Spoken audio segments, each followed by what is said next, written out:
Γνωρίζεις τι συμβαίνει στο σώμα και στο μυαλό μιας γυναίκας μεταξύ 45 και 55. Οι περισσότεροι πιστεύουν πως η περιεμηνόπαυση είναι εξάψεις και αϊπνίες μόνο. Στην πραγματικότητα είναι μια περίοδος βαθιάς βιολογικής αλλαγής. Τα ιστρογόνα που σχετίζονται με την αναπαραγωγή επίσης επηρεάζουν τη σερωτονίνη, τη χημική ουσία της χαράς, την ντοπαμίνη που δίνει κίνητρο και συγκέντρωση και την ακετυλοχολίνη που σχετίζεται με τη μνήμη μας. Κάποιες μέρες τα ιστρογόνα είναι ψηλά και η γυναίκα σου νιώθει γεμάτη ενέργεια και θετικότητα. Άλλες πέφτουν απότομα και μαζί τους πέφτει και η διάθεση, η ενέργεια και το ενδιαφέρον για πράγματα που αγαπούσε. Την ίδια στιγμή η προγεστερόνη μειώνεται κι αυτή.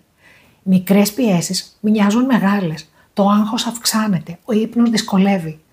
Ό,τι συμβαίνει δεν είναι αδυναμία, είναι βιολογία. Το σώμα της παλεύει να προσαρμοστεί σε μια νέα ισορροπία. Τι μπορείς να κάνεις?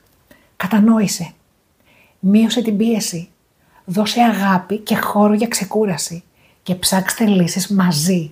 Η κατανόηση είναι το πιο όμορφο δώρο που μπορείς να κάνεις στη γυναίκα σου.